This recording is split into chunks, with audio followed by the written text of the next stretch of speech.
The biggest issue that I believe exists for all people is confusion. So then the following question is, well, where does the confusion arise from? And that has been the foundation of the last 17 years of my undivided attention and research. And the answer to that question is actually spectacularly simple. Welcome back to another episode of the Lost and Found podcast. And today I'm joined by relationship researcher Rory Kilmartin, who dives into his insights and wisdom from 20 plus years of relationship research.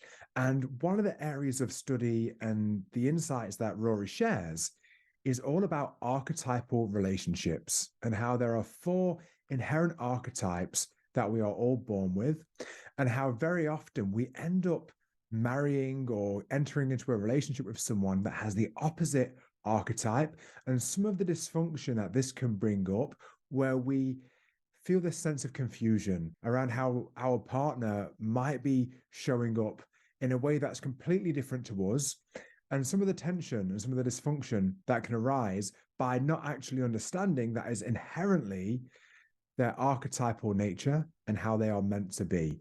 And not only does he talk about this in relation to our intimate relationships, but also how this shows up when it comes to parenting our children. So it's a fascinating conversation. And I think one of the things that Rory does is address these archetypes in a way that really helps you make sense of your own operating system and all of those around you.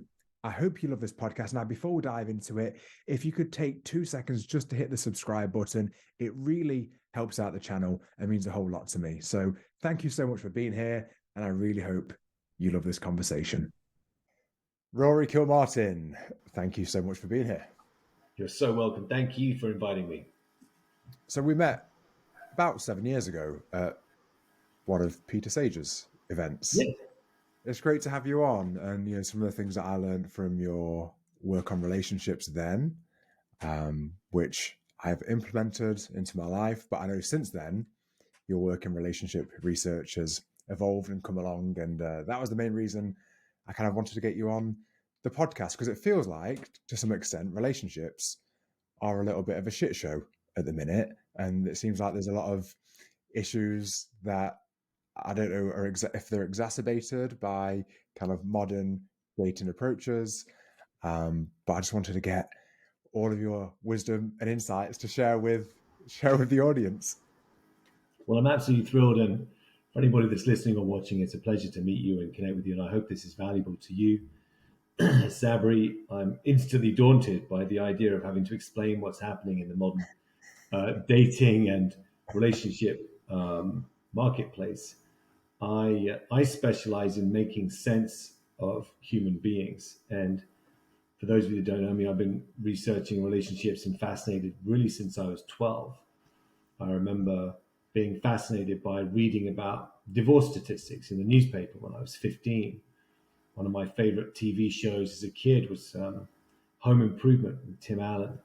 That's basically a relationship training program. And I've just always been fascinated with attempting to understand how we relate to each other. And it came from witnessing cruelty as a child and feeling that cruelty in my own nervous system. And one day, in floods of tears, making up my mind, like, I can never do this to the person I love. That was the thought that I recall from all the way back then. I can never do that to the person I love. So I'm eternally fascinated by human relationships, and yeah, so the research continues and the results continue to arise. What have been some of the things that you've observed to be the most prominent kind of issues that people have when it comes to relating with each other? The biggest issue that I believe exists for all people is confusion. So then the following question is, well, where does the confusion arise from? And that has been the foundation of the last 17 years of my undivided attention and research. And the answer to that question is actually spectacularly simple. the human psyche has evolved over the millennia, like literally a million odd years, and it has four very distinct aspects, which people often refer to as archetypes. For those unfamiliar with the word archetypes, you can simply transfer that word to operating system. So most people think that humans are humans. But the reality is, before we're born, somehow in the mystery, humans are assigned an archetypal nature. Most people think accurately, but in a very misleading way, that if you know about these four archetypes, so first of all, very few people really know that archetypes exist. Most people don't know that there are four fundamental aspects of the human psyche that have evolved over the millennia, essentially to ensure the survival of the species. Now, why does this matter? Because most people think that the way they see the world, their values, their beliefs, their understanding is the way everybody does. And therefore, when people behave in a way that's inconsistent with the sort of prime directives and deepest values that arise from that operating system, that is distressing, stressful, at times almost, well, no, people experience behavior that's not in accordance with their own archetypal nature as a deep violation of the soul. Now, here's the clincher that people don't know. This blows my mind. Of these four different archetypal natures that we are born with a strong lean. So just quickly, we know that people are born with a different archetypal nature from the study of multiple birth children. So I had a client, for example, that had three boys in their early 20s when I worked with her, identical triplets. They're not the same archetypally. Same DNA, same mother, same family, same culture, same village, religion, the whole nine yards, the same. But they're not the same. And bless her, she read every book on parenting boys. She said, if it doesn't exist, if I don't have it, it doesn't exist. She read every single book on parenting boys. Not a single one of those books suggested that they might have a different operating system. 22 years, she struggled to raise three boys that respond differently to different forms of parenting.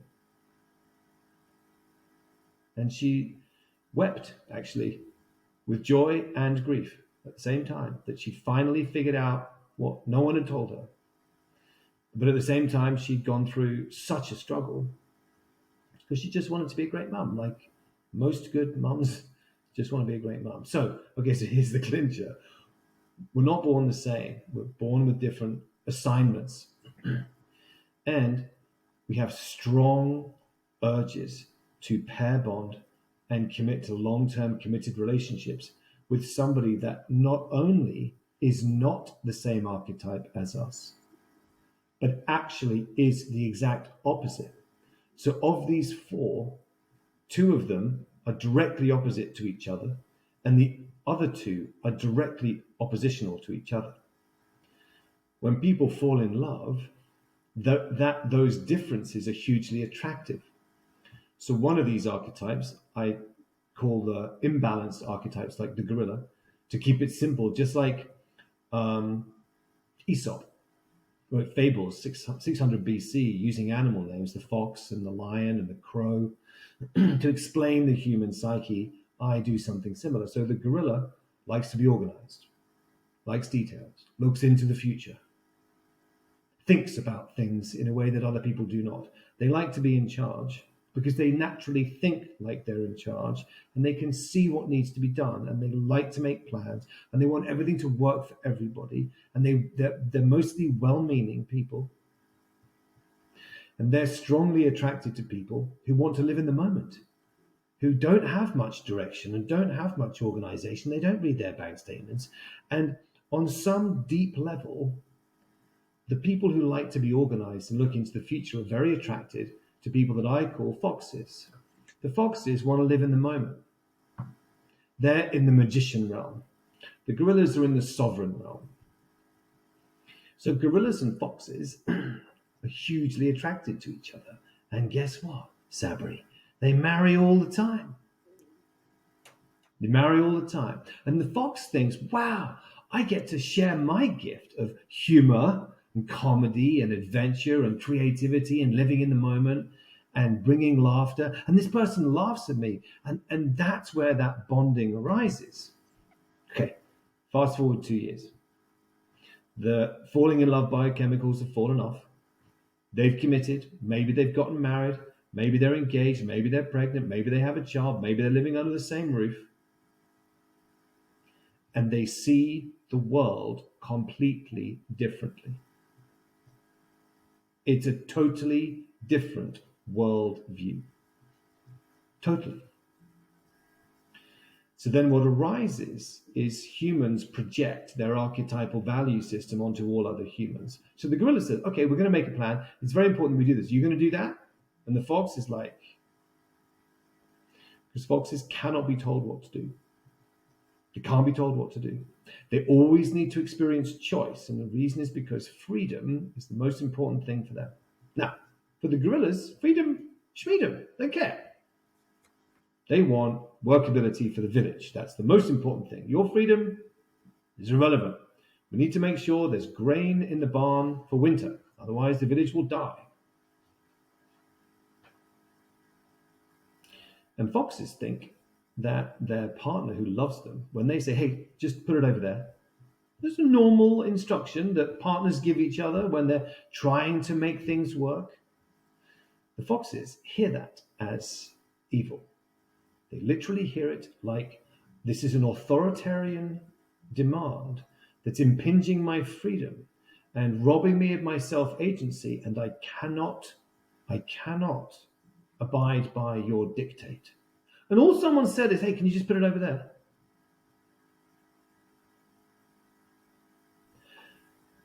And the fox will say something like, oh yeah, I'll get to it later. Now the gorilla hears that like blasphemy, evil. No, there is no maybe later. There's no vagueness. Gorillas don't like vague. They like plans. They like detail and precision. It's 6 o'clock on the second shelf, 2 down from the left. Or whatever it is, they like precision. Foxes hate precision because they like to live in this infinite world of possibility and creativity where everything is possible. So this is suddenly a long answer to your very simple question. What was your question? What is, from my 37 years of interest in human relationships, the number one problem? The number one problem is confusion. People react and respond poorly because people do not follow the same core principles and values that they have.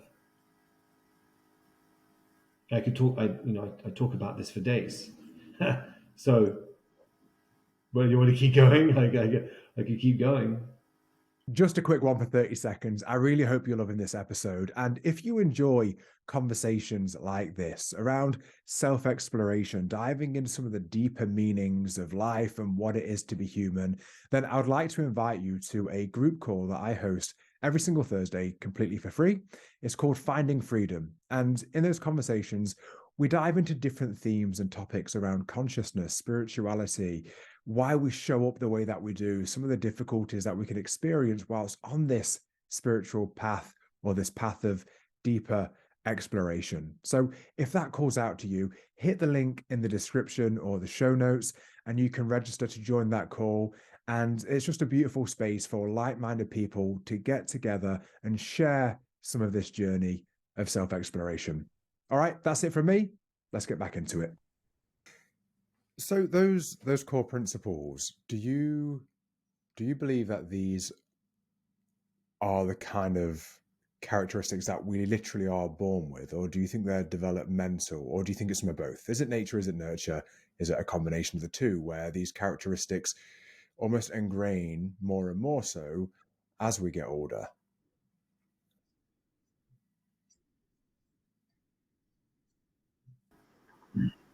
This is a brilliant question. So the answer is probably 100% both. It's 100% the way we're born. 100%. So, like, you think about an animal in the wild that's born, right? Like a baby otter or a baby horse, right? They don't need to learn how to be a baby otter. The horse knows, I'm going to stand up, I'm going to eat some grass, I'm going to suckle from mum. I'm a horse. They just know, right? And the reason for that is because they have an operating system as well. Dogs know how to be dogs. They don't have to learn. Humans are the same. We know how to be humans. It's in us. Anyone that's had a child that's a fox child, they know that foxes know almost before they can speak how to start manipulating people. Young children know. I remember raising my daughter thinking, is she studying negotiation training programs on the internet when I'm asleep? Like, how is this happening? Bless her. And children, we just know. We know how to be human. So we're 100% born with this operating system. And every time I speak to rooms of people, it's proven over and over again. It's not a belief, it's a fact. But the secondary piece about nurture is, so I do most of my work is I support people in understanding themselves and the people they love. And then beyond that, I help people understand how they let themselves down. In other words, what their imbalanced, immature, reactive patterns and behaviors are, because they are archetypal in nature as well. They're universal. People think that they're unique, and of course we are unique in many respects. But when it comes to what triggers us and how we behave poorly, give me a room of 100 people, and X percentage of them will all put their hand up and be like, that's exactly what I do. Because it's in us. For example, foxes hate being told what to do. They almost can't do it. If you say, hey, don't do it like that, do it like this, it's almost impossible for them. They can't stand it. And all foxes agree, like they all agree. So where was I going with this? If you have a childhood that has a particularly imbalanced archetypal energy, so let's say, for example, you live born in a childhood home that is particularly tyrannical, very controlling, or a home that is very bullying, very mean. People dominate each other in a different way to tyranny. So tyranny is more about control. The wolf imbalanced energy is more about bullying. The third imbalanced flavor of the childhood home is it's very chaotic. There's no order. Maybe there's no food on the table. Maybe mum is passed out drunk on the couch. There's no food. And what happens is, and the fourth realm is of the sheep realm, which is very weak, that in the family home, people mistreat the family members. They're being mistreated by the neighbor or by the landlord because the family home is too weak.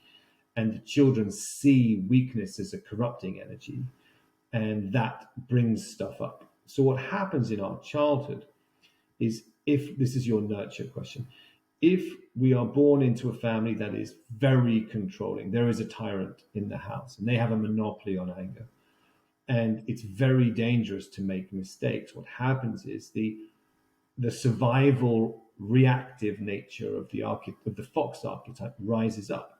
The children become very good at lying.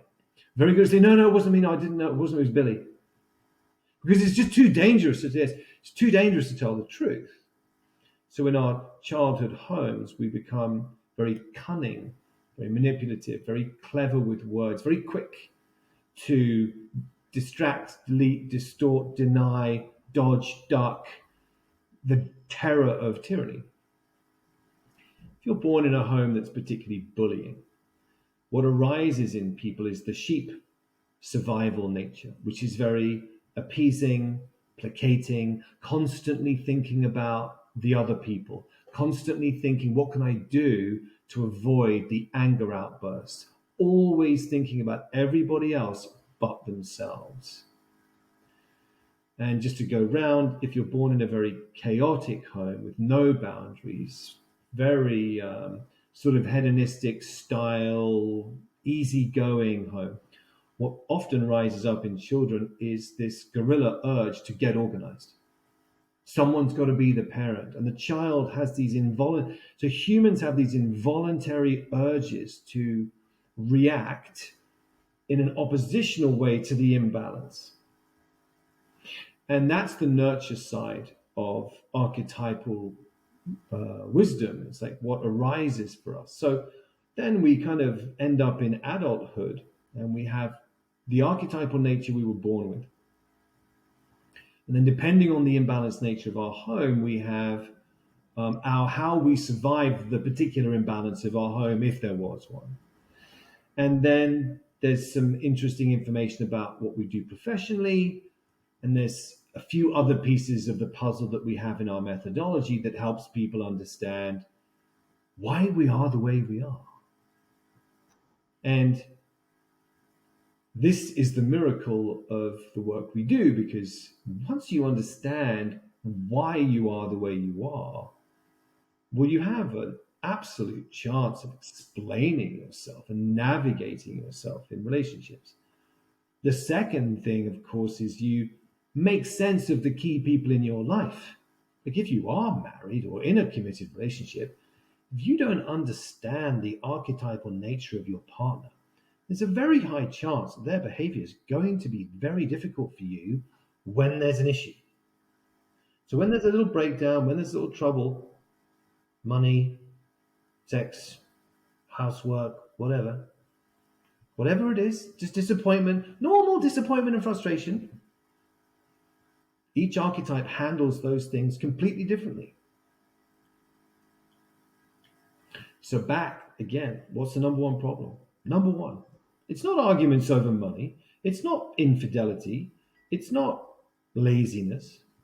It's not lack of ambition or whatever, or that we've grown apart. I mean, grown apart is the most accurate on the top 10 list. Okay. It's probably the only thing that makes real sense. Everything else is sort of more symptomatic rather than causal, in my opinion. The causal reason from all of my research is that there are fundamental archetypal differences that are people are completely oblivious of. No idea. None. And the distress of this not knowing is, without a shadow of a doubt, the massive majority of relationship suffering in the world is what we're talking about. No question. No question.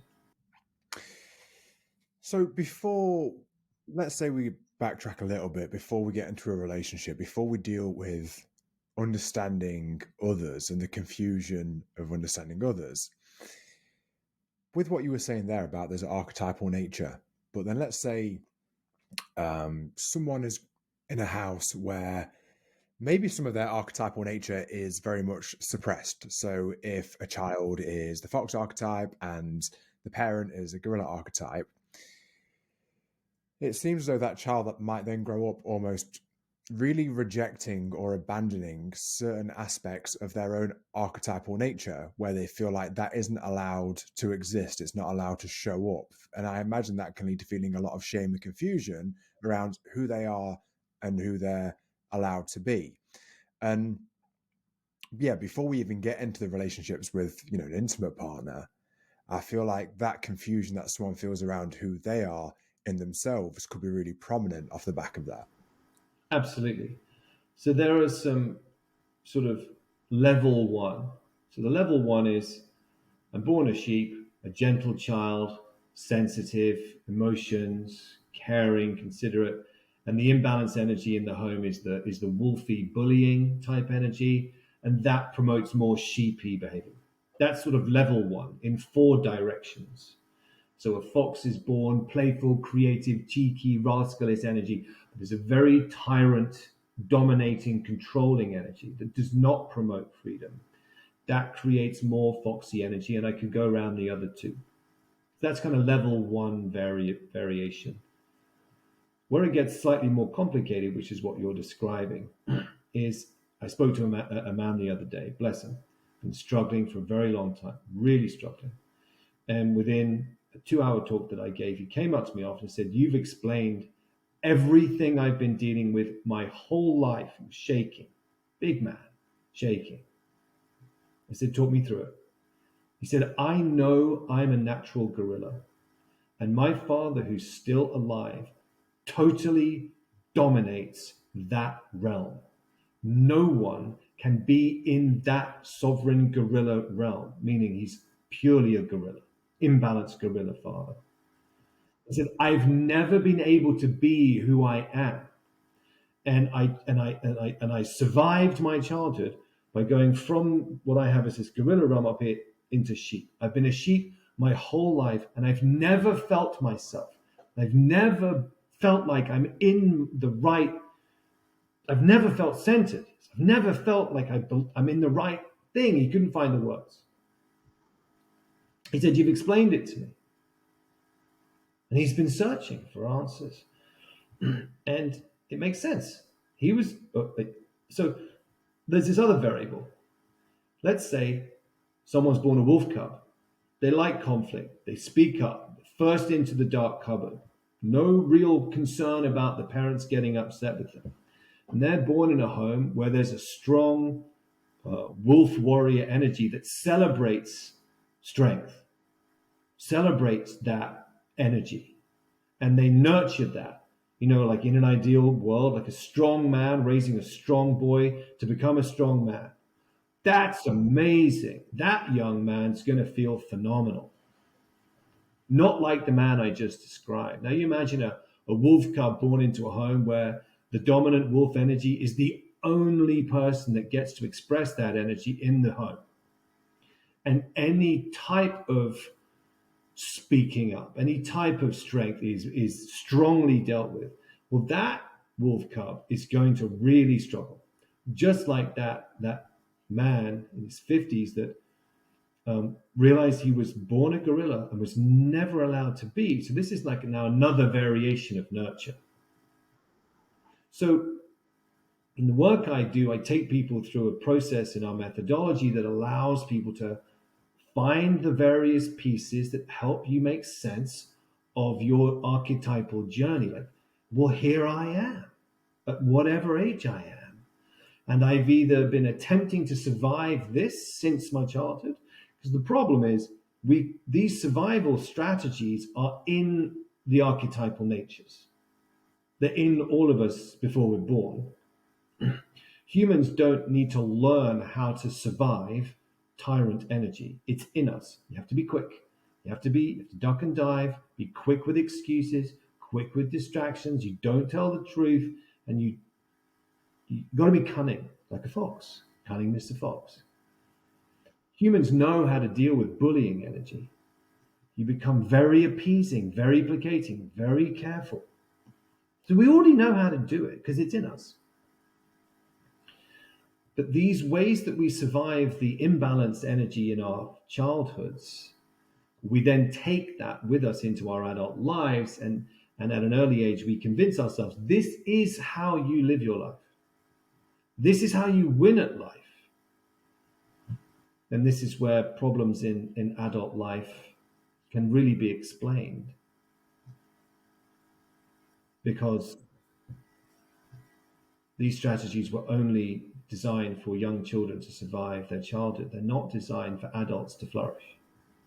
And this is where the real work begins, where people can profoundly alter their experience of life by discovering and determining and addressing all of this that I'm attempting to convey to you in this short talk. So we have an archetypal nature. Let's say we have a parent then where it seems as though their archetypal nature could either be balanced or imbalanced in its light and its shadow. And depending on how that shows up, there's these different variations of how our own archetypal nature develops. Do we go more into it? Do we go into a more balanced version of it? Do we go into a more imbalanced version of it? Or do we actually have this weird confusion around our archetypal nature and this kind of like, am I allowed to be what I am? So there's these different variations that can start to take place. Then as we get older, we get into a relationship, or we meet certain people. Do you find that if let's say I'm a fox and I had a gorilla archetype parent, and that parent was imbalanced in the shadow energy, is it likely that I will get easily triggered when I meet other people in the gorilla energy, like just on a day-to-day or in a relationship? Will I find that person more triggering if that was my experience of someone in the imbalanced version of it? If we assume that the person in this scenario has not done the kind of work we do, if we just make that assumption, Yeah. 100% yes. 100% yes. But it gets worse than that. The expression, any expression, even of the same energy of the person that was the imbalanced energy of your childhood, is going to trigger you forever. Or until the waves of maturation have been so uncomfortable for enough decades that you finally figure it out. And that's a maybe, because most people don't. Do you think we end up seeking that person in a relationship to try to heal some of the wounds we may have had growing up with that archetype? Not consciously. If we are willing to, if we're willing to expand our capacity for considering the unknown, then because I try not to speak about anything that's woo woo. I like science and I like rational, logical, observable, trackable things. But my observation is there seems to be a very strong observable agenda that we are very attracted to the same type of energy that we struggle with in our childhoods. And there's probably trained psychologists and psychotherapists that could explain that professionally. I am just a relationship researcher. I share my findings. That's what I do. And my belief is that the prime directive of life itself is maturation. We live in a growth centric universe. We are designed to grow and evolve. And there are certain mechanisms in place. If we don't grow and evolve, things happen. And one of those things is that we often are attracted to the same type of energy as the energy that we rejected in our childhood. So the universe is, okay, you've rejected that in your mother or father. You've rejected it in the world, and you've rejected it in yourself. Now you're going to fall in love with it and get into a home with it, because you're not done with that. And you need to realize rejecting that in yourself and the world is going to cause you problems forever. So my kind of sense is that the game of life or the universe, or I don't mind if you're an atheist. I love the arguments for atheism. So if you're listening to this and you're an atheist, don't worry. I'm close by, but I've observed too much to believe that there is no intelligence in the invisible. There is an intelligent agenda that is driving us to become mature. And what you just described is one of those very observable things. There's a saying that I love, which is seeing something as random is simply where our knowledge ends and our ignorance begins. It's the edge. It's where the edge of our understanding, it's where our understanding ends. So when those things that we might perceive as random, like, oh, I randomly am with a person that reminds me of this parent who I had issues with, and just because our understanding doesn't go deep enough to understand, to see why that's occurred, we can perceive it as random. Oh, what a coincidence! But I'm not sure there are those coincidences. I don't want to go too far down that kind of path, but the original definition of the word coincidence was for two things to come together with intent. We've added luck, fortune, and no intent to that word. two things coincide. They are coinciding. It's a coincidence. Two things have come together. Like, it's not supposed to suggest a fluke. Mm. Yeah. And I I think that very little happens by mistake. Yeah. So you mentioned the maturation process of how we're meant to evolve, how we're meant to mature. What do you think that looks like in ways that most people might not ever experience? So there's a lot of people that seem to almost end the maturation process in their early 20s. And I know plenty of people who are quite far along in life where the maturation process hasn't really seemed to have occurred. So what do you believe that looks like?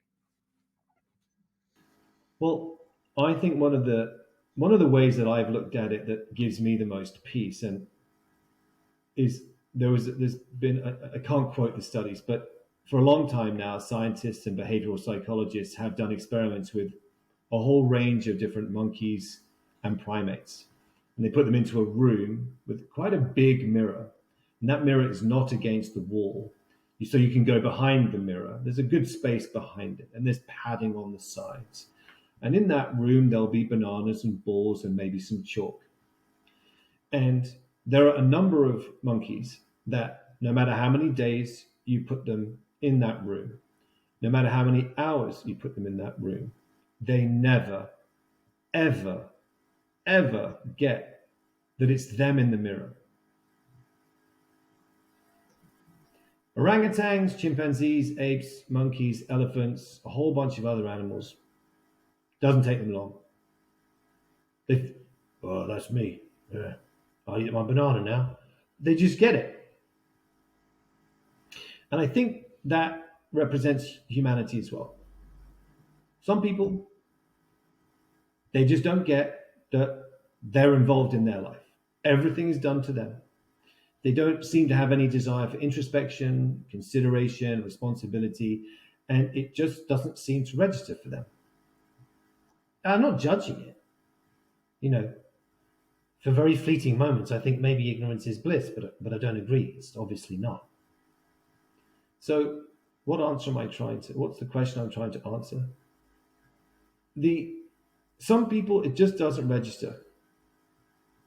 But for the people that know, that have enough awareness to know that it's them in the mirror of the experience of their life, the way I think maturation works mostly is that there is an unwavering agenda for maturation.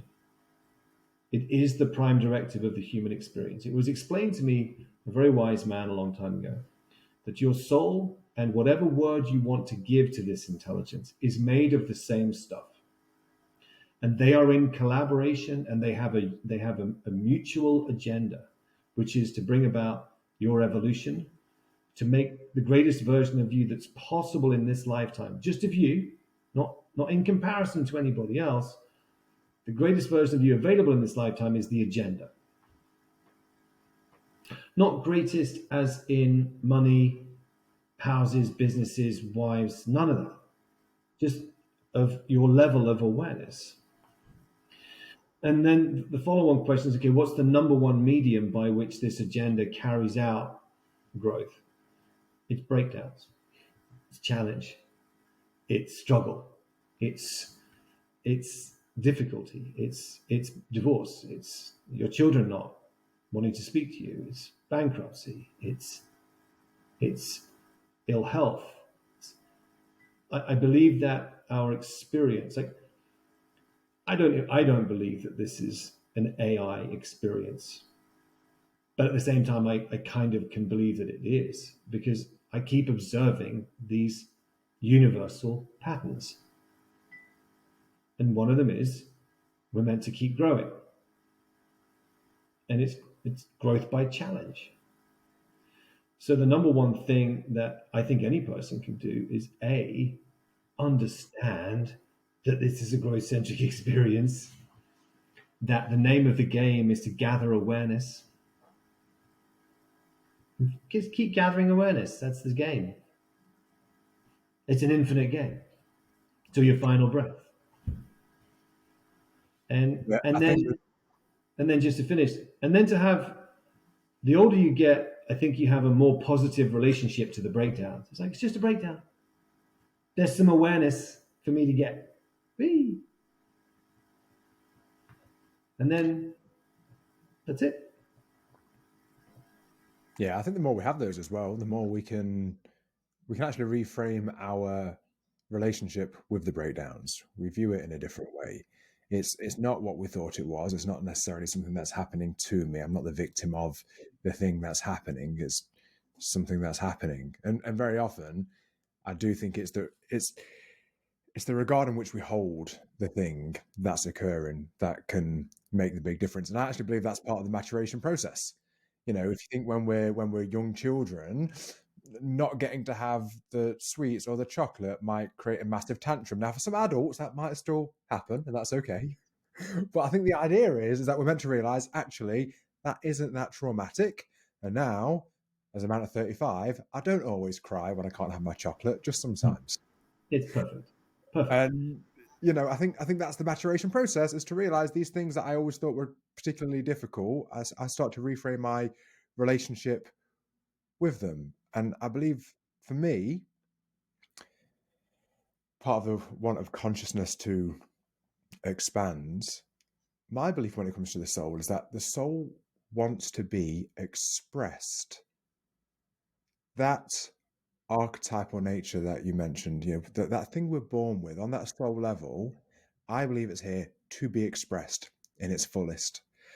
I then believe we go through a series of events and things that take place that make us feel like it isn't okay or safe to be fully expressed.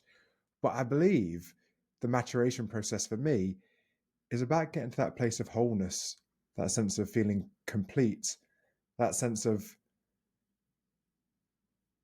the way that my soul entered into this body to be expressed, at the point where I feel I'm here. This is actually me, this irreducibly unique, to use the term of Mark Gaffney, this irreducibly unique expression of the love intelligence of the divine, of the all that is, showed up this one time through me that's never been seen before, that will never be seen again. Well, I'm here now. Now, what am I going to do? I love it. I would give you two quick things on that. So the way it was explained to me by the late great Petrushka Clarkson was that part of the maturation process is the ongoing creation of beliefs. Then you review the beliefs later. Then you realize they're flawed. Then you upgrade those beliefs. And you do that over and over and over and over again until your final breath. Now, why do we know that this is true? Let me ask you a question. Let's say you are having real challenges in a committed relationship, hypothetically, real challenges. And I say I could introduce you to a man who's 75, but he still has exactly the same beliefs around marriage, relationships, infidelity that he had when he was 28. Would you like me to introduce you? The answer is no, that doesn't feel right at all. That feels completely wrong. And the reason is because we want the advice of elders because we trust that they've lived their life consciously enough, that they've walked the path consciously enough, that they can see more clearly. And that therefore they can shed some light on us at this point that will help give us some clarity. And I think that's what we're all aiming for. Like, the only promise I make my clients and the participants on my programs is that you will see more clearly. And that is the name of the game. Because I don't give anyone any advice. I lay out my findings, and good people find immense insight and relief and clarity because we're all searching for fundamental information, information that is true and accurate at all times for all people, that actually makes sense of the human experience. That, if you're listening at home, whether you realize it or not, is what you're searching for. And the alternative to that is superficial information. And superficial information is barely accurate. It doesn't work particularly well, if at all. It's not true and accurate for everybody. And it's often very confusing. The total opposite of fundamental information. So, fundamental information helps you see more clearly. And the game of life, maturation itself, is an ongoing feedback experience system to bring about more awareness for you so that you can see more clearly. Because those beautiful words that you just quoted, Jung described it as individuation. To fully become you, individually, uniquely you, capable of partnership and community and family, unhindered by the tethers of others. You. That is very difficult. And truthfully, most people don't make it. But boy, oh boy, it's a game worth playing. Yeah, it's fucking hard. It is. It really is. It really is. And I think to the extent that you can get to that, you know, even on that path, on the path to individuation, that full self-acceptance, I imagine that shines through, and you will have seen this for the people that can move towards that, their ability to accept others in their uniqueness massively starts to change. Is that something you witness in relationships, the people that are doing this work and actually, first of all, accept who they are in their entirety, or at least close to their entirety, to really understand, oh, here's why I do this and here's why I do that. And that level of acceptance of their own shit, as well as their own magnificence, it's all there, I imagine reflects towards how we relate with our intimate partner and our ability to witness their uniqueness and accept their flaws, their triggers, their shadows. Yeah. And our children. Mm. Because, you know, there's nothing more critical to me in the work I do than people's ability to relate to their children in a way that respects and understands their archetypal nature. So, what I was going to say was that, you know, what are some of the results that my team and I produce for our participants? So, one of the things that happens is often couples reduce their fighting and disconnection by 90+% overnight. Now, that's almost impossible, just so we're clear. In the realm of what's possible, that's almost impossible. It happens regularly for me. Why? Because the vast majority of people's fights in marriages are archetypal in nature. Everybody thinks it's about the detail of the day. It's not about the detail of the day. It's because of this confusion, this archetypal blindness. Another thing that happens is people's stress levels plummet. Our survival archetypal nature, our sense of not being understood, creates a default level of stress and anxiety. A little bit like like there's a clock ticking or an air conditioning unit that's loud and it's going and you've forgotten that it's there or you don't know it's there. And then someone turns it off. It's like, oh, didn't realize that was so oppressive. But that happens on a soul level. And it's absolutely glorious. People, every program I run, many people say regularly, I just had the best day I've ever had with my daughter or son. We just had the best family holiday we've ever had. The best Christmas we've ever had as a family. Do you think that happens because people have made the switch from thinking this person is behaving in a way that they're not meant to be doing to they're behaving exactly as they're meant to be? I understand now. I understand them now. They're not. See, we have interpretation errors. Mm. I'll give you a really simple example. Wolves protect people.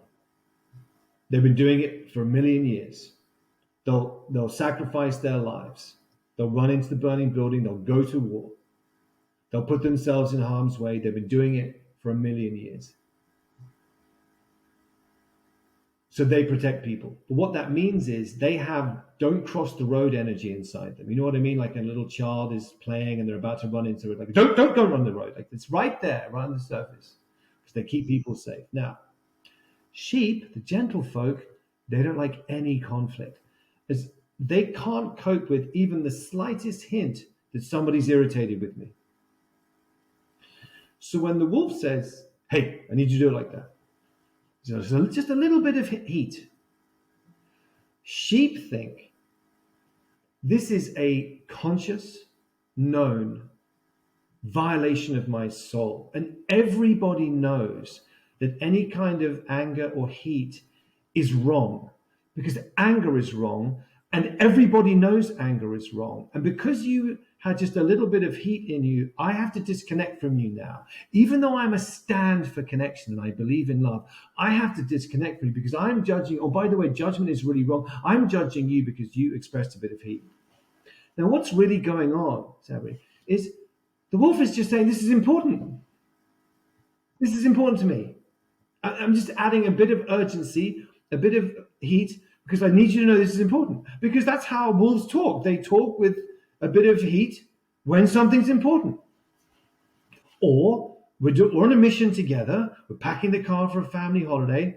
And that bag doesn't go in the boot because it's got some food in for the kids. That needs to go in the car. So, no, don't put that there, put it there. It's just the slightest hint of urgency. And sheep misinterpret that as rudeness and wrongness. Sheep and wolves marry all the time. And they don't know this.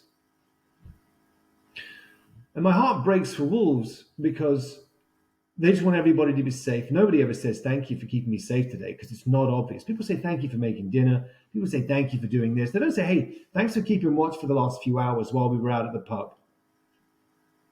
Really appreciate it. No one says that. And then the moment wolves just have a little bit of heat, they get pushed away. The lone wolf is a common expression in the public lexicon for a reason. And good wolves are misunderstood and they're judged, and they don't understand. They don't understand why their partners and their children disconnect from them. They're doing their job to keep people safe and keep the mission going. And they've got big hearts. So I deal with a lot of grief and heartbreak.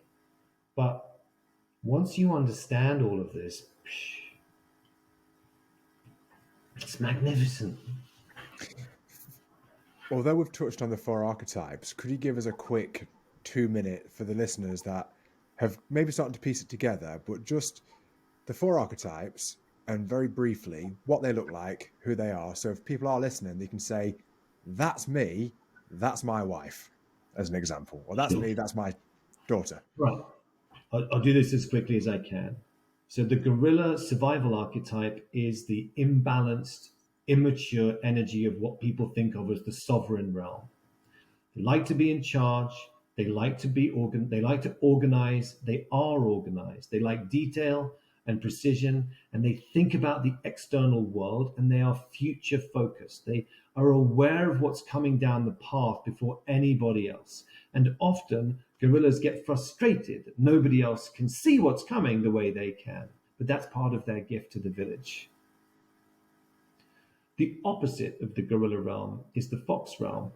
They don't give two hoots about the future. They want to live in the now, because in the now is where the wow is, and they want wonder and magic and fun and play and giggles and architecture and sunrises and van life and festivals and music, and they just want to experience life, and they've got to be free. So foxes don't really like committing. They don't really like doing what they're told when they're told to do it. They always need to experience choice. They are lastminute.com. Lastminute.com was a business invented by people who are foxes. Preplanyourholiday.com, that would have been the gorillas. The gorillas and foxes are very attracted to each other, and they marry a lot. And their worldviews are entirely different, and they cause each other immense suffering because of the way that dynamic arises in over time. They polarize each other, and it explains the worst, not the worst, but the full extent of misery between decent people. The wolf realm, they speak up, they deal with issues, they have no problem with conflict, they've got no problem talking straight. Talking straight is more important. In their mind, if you're about to leave the gate open, they're going to tell you, hey, don't leave the gate open. Barbarians and Vikings and bears and snakes. And they talk directly. And they don't like bullshit. They don't like lying. I mean, gorillas don't like lying either. But wolves don't like lying. They're walking bullshit detectors. They talk straight, deal with issues. Emotions are not important compared to the mission and keeping people safe.